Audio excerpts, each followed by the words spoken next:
Two-time Hall of Fame inductees, Brent Godarzi and Marty Young. Back-to-back #1 trucking firm in the nation. Back-to-back best attorney and best law firm in East Texas.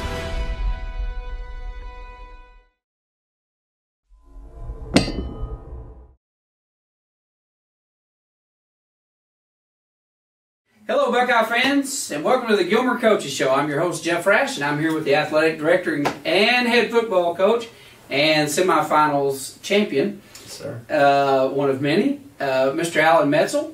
And I'm also joined, Alan and I are joined today with 3 of the captains and seniors of the Buckeye team this year. And these are just the representatives of several of the captains that we have.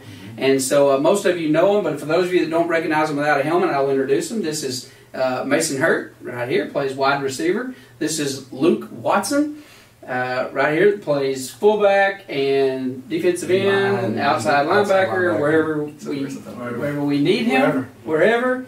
And this guy right here is my adopted child. This is, if you listen to the Buckeye games, you know that. This is Jet Jones.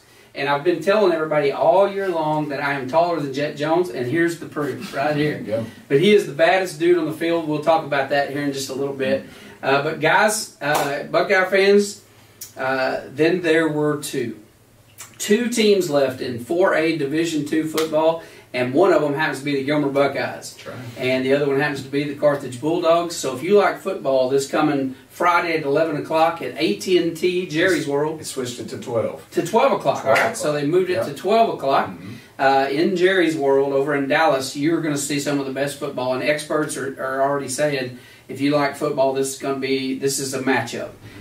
So this is going to be a great game against 2 great football teams with a lot of legacy and a lot of history between each other. So I want to spend a little bit of time talking to these guys. Today we're going to go back and look at some film from this last game. Then we're going to talk about Carthage. But I want to talk to you guys. Y'all are representatives of the rest of the captains. And the main thing I want to talk to you about, first of all, is this surreal for you? Is this kind of, I mean, can you believe you started playing in Little League football together and you've come all the way through? You're literally going to play the state championship game. And here's how big a deal this is. We've been playing football for 107 years in Gilmer. We've only been to the state championship. And by the way, we're one of 15 teams that's won over 700 games in the entire state of Texas. But we've still only been to the state championship 7 times. So this is a big deal. Does that sink in with you guys, or y'all just expect to be there? I mean, what does that feel like to know you're going to be there? Feels good. I don't think we expect to be there because what we've done the past 2 years, so it's nice. Yeah, it feels great.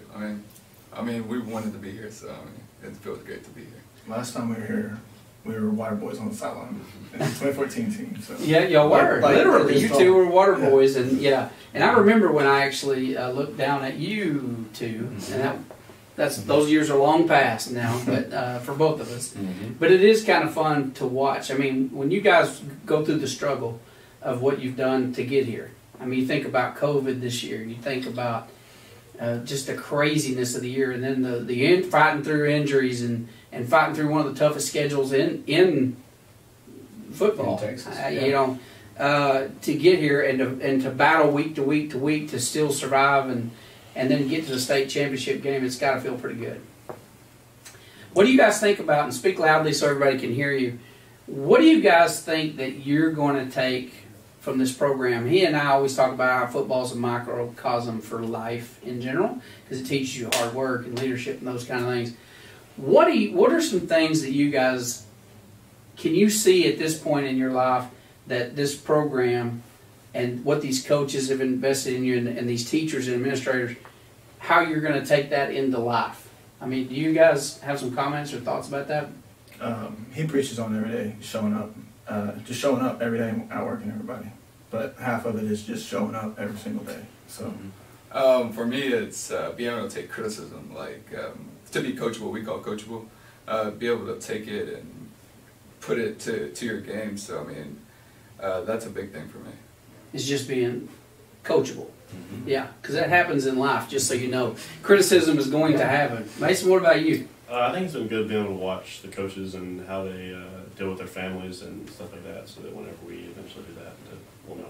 Kind of modeling that for you, right? Alan, this is a pretty special group. We've talked about this. I told you this is my favorite team of all time. And it's not just because they're good at the game. Right. It's because they are coachable. Right. This group has one of the best groups of leaders that I've ever seen since I've been around the program, and one of the best overall attitudes, just the energy, that they bring and how they lead the underclassmen. What is it about this group? I think, a big part of it is that they trust. They do a great job when Jet talks about, being able to be coachable and / criticized. There's a difference in, am I accepting this as being coached, or am I receiving it as I'm being criticized? Well, that starts and ends at, do I trust that person talking to me? Yeah. And when there's a relationship there, well, then you begin to understand they're not saying you're bad. They're saying, hey, be great. And once that gets settled in your heart and your mind, well, then you just start adding to your game and you flourish. And you've seen that for a guy like Jet, for Luke, for Mason, for all these guys that are seniors this year in the various areas that they're playing, their position, their role on the team, whatever it is. They're trusting that if we'll do this, our whole team's going to go do something special, and that's happening. So as a coach, it's so gratifying to see what we've told them is happening, and they're getting to experience it. So now they can take that out into life. That's the whole purpose. Yeah, it is. And what do you guys tell the underclassmen? Like, I know it happens sometimes where you've got a kid, another player maybe not putting 100% effort in or not showing up like he should. I know the coaches lean on the captains to help. This is your team. This is your year. You're the seniors. What role do you guys, what kind of stuff do you tell an underclassman that may be falling into that trap? I think the biggest thing is don't take it for granted, because now we're seniors and this is our last go. So that's what we're hitting on all years. Don't take any of this for granted. So that's the main thing. For me, I hold my linebackers accountable for everything they do. Miss tackles, if we mess up in practice, anything. My whole thing is we're gonna hold you accountable. We're gonna run after practice. We're gonna get push-ups in after practice. Do whatever we do, just so we can hold them accountable. Nice. Basically, what Luke said. You don't realize that it's almost over until you're here this week. And better make it count. Yeah. Yeah. We said these three are just a representative sample of the other deals, and we don't have a lot of individuality in the team. It's team sport, Exactly. right? But these guys have had all three these are three remarkable guys with remarkable high school careers. Correct. You got Mason here, who's been varsity since his sophomore, played quarterback. He's been out, One of wide the out. tops all-time, all-purpose yardage in the whole program, the history of Gilmer. Yeah. He's in the top 10, I think. Is he third now? Yeah. Third overall, which Ever. is ridiculous. Yeah. I bet he wishes he played wide receiver his sophomore year instead. He'd be number one probably. And so he's had just an incredible job. Clutch, third down guy. This is your guy. Yep. You got Luke here, who's played on both sides of the ball this year. He's played fullback. He's One of the played most physical guys we have. just a big guy. I told you, Braden said this year at the beginning of the year, he was fired up, ready for football, and he's like, Dad, I'm ready to go, man. I'm like, mentally, I'm there. I'm ready to hit somebody. I want to hit people. I mean, not Luke Watson, but everybody else I'm ready to hit. Because that's literally what he said. Yeah. But Luke had played physical, defensive end, linebacker, where, put him on the line. Right. And then this is The machine. the machine, Yeah. Jet Jones, Right. 5'6", 5'6", and thinks he's Tackling 6'4" machine. for sure. Yeah. One of the Top tacklers in Texas. he really is. He really is. And I just learned this a while ago that he is only 9 tackles away from beating his coach's record, which is probably the all-time tackling record probably in Gilmer. I don't know. We should look that up. Coach Dodd had 194 tackles. He's sitting at 185. 185. So this next game, Right. we're going to be watching, and when he hits that 10th tackle, I'm going to lose. Yeah, because I want his record to go down. And if Coach Dodd tries to pull him out of the game after the first quarter, you send him back in. I'll be on it. So this guy doesn't know he's 5'6". I mean, he is a beast. And so all of these guys have had great years, and we could go on and on and on and list. So many. Yeah, so it's ridiculous. Just the selfless effort that each one's doing, but bringing their individual talents. And it's like that when you go to work or when you're raising a family or, you know, being a leader in your community. It's everybody bringing their thing, their talent, and that's what it's all about. So, so let's talk about some football. Okay. Let's talk about this last game because it was a great game. Yes, sir. We just came out of a good one against Caddo Mills where we played 4 great quarters. We came into this game, played 2 of the best I've seen, maybe the 2 best I've seen all year long. And then, you know, they came out at halftime, made some good adjustments, and got aggressive. I thought they were going to come out and lay down. They didn't. Nope. They came out and played 2 great quarters. It was a little nerve-wracking. If you're a fan, y'all probably didn't sweat much over it, but the rest of us were sweating bullets. Even though it was a 14-point victory, very comfortable margin of victory. It wasn't comfortable. It was, but people, and you got to remember, you say, well, man, you had them 35-7. You know, in the first half, you know, did our boys just come out? Somebody asked me this today at church. You know, did they just come out overconfident and then, you know, lay down and whatever? I'm like, no. You have to remember that team's in the 5th round of the playoffs. Exactly. They're not there because they're not well coached and have a lot of talent. Right. They just couldn't get it going until the second half. Right. So they're in round 5 for a reason. Right. But let's watch some of the highlights from this particular game, and you guys feel free to chime in if you see a good block you want to call out or strategy. We'll in fact, let's try to ask them some of that as we're going through. And before we get started on this, you know, you talk about gratitude and not taking things for granted. I just want to say how much I appreciate this year our cameraman and editor Eric Connitz, and I'm most grateful of all the things he's done for us this year. I'm most grateful for him pushing record on this show today because we just I thought we were recording another one a while ago that was really good. You should have seen it, but we decided to redo it because we forgot to push record. So thank you, Eric. We love you. So let's go to this game and watch it. He's never going to live that down. There you go. This was a big hit right off the bat. Dylan set the pace. Yeah, you know, I've got him circled here. We're trying to set a tone of physicality early in the game. This is on their first drive, and Dylan comes up and just levels the guy. That's what you want early, especially early in the game, setting a tone. Yeah, you're going to see several clips with Dylan in it today because he had a really good game. One of his better games. He did. This is a touchdown pass from Brandon to Dylan. Right. You know, when you mentioned a minute ago, like in the second half, and you know, did they do something different or whatever? They were bringing a lot of pressure inside. Okay, and in the first half, we hit several of these when guys were singled up. So I'll show this play here. You're going to see Dylan outside. He's one-on-one. He makes a great move, a double move, a post corner, and Brandon does a great job getting the ball out, and we score. Well, the difference in this play and several plays in the second half are tenths of a second of getting the ball out. Because like when he threw that one, everybody's eyes go away and see the touchdown right as a guy is coming into Brandon. Well, the margin of error between a touchdown and a sack when a team is playing like that is very small. Well, that's what took place in the second half. We were a little slower and they were a little quicker. And so whereas if we had guys running open, well, if you got it off, it had been a touchdown. Yeah. So that's how sometimes that's deceiving for fans when you're just looking at the, you know, in the stands, you're going, well, how come we scored all that in the first half and not in the second? Well, tenths of a second are the difference in going to 42, you know, 49, etc. Yeah, execution. Very small difference. Yeah, so that was a touchdown. Now, this next one was one of the more exciting plays, I think, of is this the Rowan? This is right Rowan. Here? Mm-hmm. This is the punt, and a 95-yard return by Rowan Flewellen. Great job of avoiding the first tackler. Starts heading to the sideline on our return. Excellent job by Look at that block right there. Right. Who was that?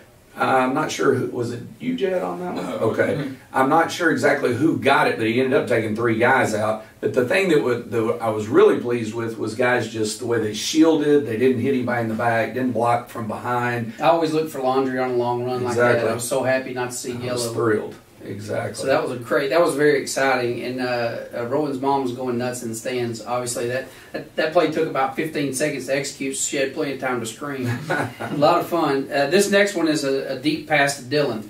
This one, you know, we had gotten behind the chains. We were 1st and 35. Now that's not a scenario that you would like to be in, but we go again. They're one-on-one. We're able to give Brandon just enough time. He gets the ball off. Dylan high points it on his guy, and we get 36 yards and a first down, which puts us in a position to go score. Yeah, you know, you talk about those penalties, and you talk about being at 1st and 35. You know, how do you coach?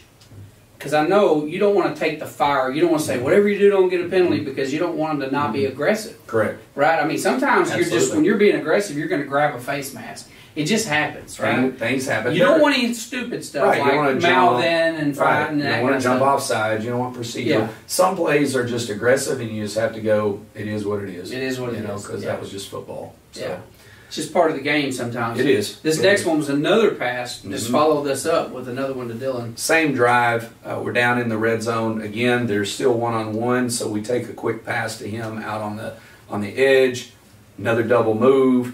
Again, on a double move, it takes a little longer, Yeah. and so you gotta be able to hold up. Give it to the offensive line. That's a great job on their part of keeping a good platform for Brandon. Yeah. Now this next one is Brandon run, but don't watch Brandon on this one. Watch the blocks that Brandon gets.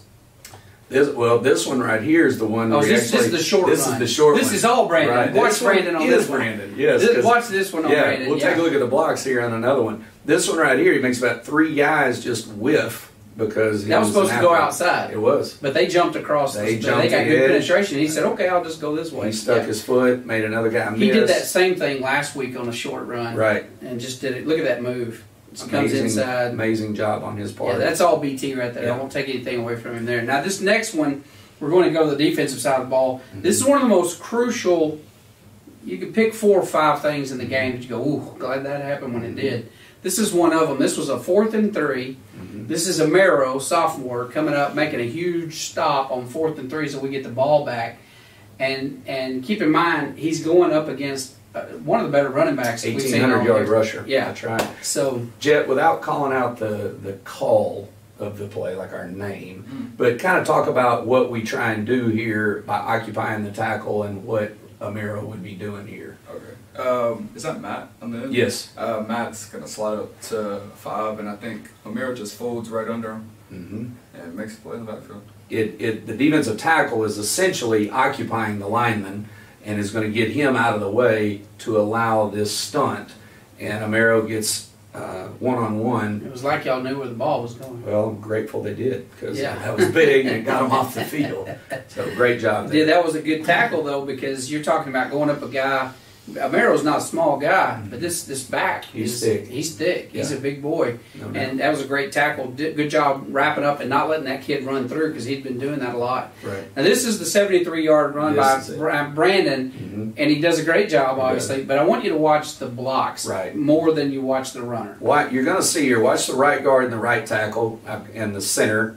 I've got them marked there, the people they're picking up, so we get the edge. Now here comes Ashton, the running back. Watch the block he gets on their safety. Then look at Gavin Lewheeler, our right tackle. Now he was at the point of attack, one of the first ones I had circled. Here he is now 10, 12 yards down the field, picks up the right cornerback. Look at that. And then here comes Dylan to take care of the last guy, and then BT just walks in the end zone. So tremendous team play right Yeah. there. Tremendous Yeah, team that's play. incredible. Yeah. Now this next one was Okiki got his interception. We were laughing about that. Everybody was happy for him because he's had 4 or 5 that we'll say Got batted his hands down, on. and this Got- time he actually reeled it in. Look at that. He did. Big play.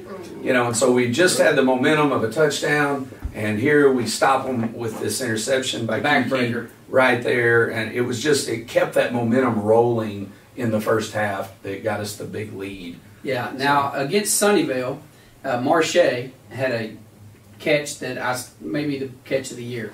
I don't know how he got it. I couldn't. He was so far from me. I didn't even think he had it. Right. But he did. Mm-hmm. And so he does a great job. And this is another one just like that. He goes up, high points the ball, and gets it done. Great catch. Absolutely. Marche's got a lot of speed. Another double move. Brandon gets outside the pocket, puts it up where only he could catch it, and then he's into the end zone right there. Yeah, I hate that you cut the film off before we got the celebration in the end zone that he'll be paying for on Monday. Yeah, I still think you ought to cut him a little slack. You guys don't think you should get slack for that? No, we celebrate with our teammates, and that's all. And so I ran down and told him what a great play that was, and then we dealt with the rest of the stuff. See you on Monday. Yeah. Yeah, that's We'll right. take We care don't of get to celebrate in the end zone, Right. unfortunately. Right. This next one, we're going to go back, and these next three are defensive plays. This is Matt Burton and Deron Choice sacking the quarterback. You've got two really good pass rushers on the edge. I've got them circled here. You're going to see them come off either side. The quarterback tries to get flush out of the pocket, and then they body slam him down into the ground. Excellent job. Physical group, but I tell you what, that defensive line this year has just played Amazing physical. job. They have got a lot of good penetration all year that's really helped us and flushed a lot of quarterbacks out that helped drive That's right. this guy getting Jet runs and cleans it up. 185 Luke as well. tackles this year. The only reason he has so many tackles is because us. Yeah, flushing them out, right? Yeah. It's kind of like y'all are the bird dogs flushing them out, right? Is that what it is? It's all free. there you go. Well, you know, Emmitt Smith used to buy like Rolexes and stuff for his line. I'm thinking, Yeah, I'm thinking that might be a good idea there. Yeah. There you go. So this next one is Matt Burton, who's had just a ridiculous year, making a sack. That's right. Awesome job. Creates a fumble. Quarterback falls on it, but great pressure and tackles him for a tackle for loss. That's And what we then need. this is going to be another one. This is Amaro, who has just had a great year, sophomore. We got 2 years on his contract, and he is going to decleat the quarterback from the blind side. Not even sure how the guy held onto the ball. You know, it was just such a physical play. Comes off, he never saw him, which again is a credit to the D line, tying him up, and then he just pounds him from behind. With much prejudice. That's right. That's what we call child abuse. That's it. So let's talk about the big game, folks. We got Carthage. How you guys feeling? I feel great. I mean, I feel confident going into this game. Feel the same way. You know, we're not the same team as we were week 5. Yeah, I would agree with that. I don't think that you know. I know Carthage is obviously improved. We all get better as the year progresses, and I don't know how much better they've gotten. I've seen a little bit of film on them, and they look great. You know, I mean, they're a great football team, and they got a great coach. You know, they're a good football team, No doubt. but we're definitely not the same team that played them in Game 5. Right. And if everybody remember, in Game 5 when we did play and we came out really sluggish in the first half, they put 28 on us, 28-0. We came out the second half, within 3 minutes we had 20 or 14 points on them, and we're driving down the field about to score 21, and we threw an interception, which kind of broke our momentum and ultimately probably cost the game. But we're not the same team, and I said it when we played. I hadn't said anything like this until we played Cattle Mills. But I said during that game, I said, I wish Carthage was on the other side of the ball tonight, because the way they played that game all 4 quarters, and again we played especially the first 2 quarters couldn't have played better. I don't think this game. So you guys are peaking at just the right time. I feel like, don't you guys feel? I mean, does it feel different? Like, I mean, you know, you get better every week, you practice, but do you guys actually feel like you have the growth that we see as fans? Yes, sir. Especially from week 1, we've gotten a lot better. Especially on the defensive side of the ball, I feel like we've gotten a lot better. And what causes that? I mean, what do you? I mean, obvious practice, but what do you? Is this a mental thing, or is this people have just gotten better at their assignment? What causes that? Why do you think that? I think confidence. Over the weeks, we've built a lot of confidence, and it's pretty much and practice. Yeah. What do y'all think? I think so too. I think we know that we're better now, and so You feel it? yeah. Yeah. Luke? Yeah, I think a big part of it is practice. Like earlier in the year, it was somewhat hard to be consistent and having a good practice. Now it's normal to be practicing on it every single day. So that definitely pays off in the game. You can see it. We talked, one of the best years we ever had practice-wise was 2009. In 2009, that group, every day, they didn't have a bad practice, ever.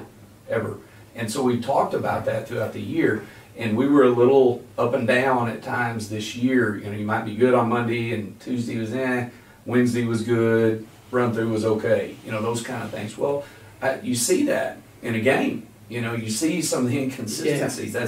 That you're not going to all of a sudden be consistent in a game when your practice is uneven. Well, this group has improved their practice throughout the season, and now we'll go through multiple days where we never drop a pass. where the guys are all into it, and you're hearing, you know, the communication, the movement, the, you know, let's go, you know, no walking on the field. They're saying those things. Well, that's what you're seeing in the games. You're seeing the consistency go up. You're seeing the intensity at a higher level.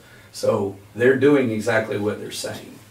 Yeah, well, you see it, definitely. You see it in the results. We're proud of you guys. I mean, just watching you fight this year and making it all the way to the state championship game. Again, 107 years of football. This is only the 7th time that we've been to a state championship. So it's just remarkable and something you guys, I know, won't take for granted.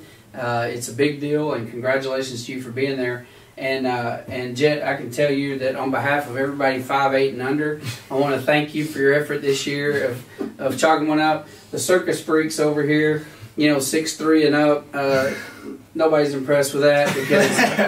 But give me some right here on the 5'8" and under. So thanks for doing that for the team. Taking one for the short team. So. We appreciate, right, Matt? I mean, you know Alan, right? Absolutely. Am I right? It's fun to watch. So I hope y'all have the game of your life this week. And fans, we need you guys to come out and support us. If you want to watch a great football game that's going to be talked about for many years, this is going to be that one. I guarantee you. The Carthage Bulldogs, great football team, undefeated the last 2.5 years or something. Playing the Gilmer Buckeyes, who are peaking at just the right time. They are well coached and ready to go. So make the short drive to Dallas, 12 o'clock on Friday. And it is going to be a great game to remember. So I want to thank you guys for joining us today. Wish you all the luck. Proud of y'all. Been fun to watch you grow up and now going to a state championship. Alan, congratulations. First year. Thank you. We're 14-1. Pretty excited. It's amazing. So let's go hand it to them. Let's go get even with them for Game 5. I'm excited for it. I hope you guys will turn out. If you don't, you can watch the game. We don't have the rights to broadcast the streaming this time. It'll be on Fox Southwest, but we will be streaming audio on Channel 1 on ETEX and 601, and then we'll also be streaming on GilmerBuckeyes.com. If you happen to be traveling and can pull it up on your phone or something, you can listen to us there. And so we hope everybody, though, will travel and actually come and support the guys, because it helps, doesn't it, to have a lot of people in the deal. So I want to thank you all for showing up. Alan, thanks for a great year. It's been a lot of fun. And I definitely want to thank Eric Connors for hitting the record button. We will see you guys on Friday in Dallas. Thanks for watching the Gilmer Buckeyes Coaches Show.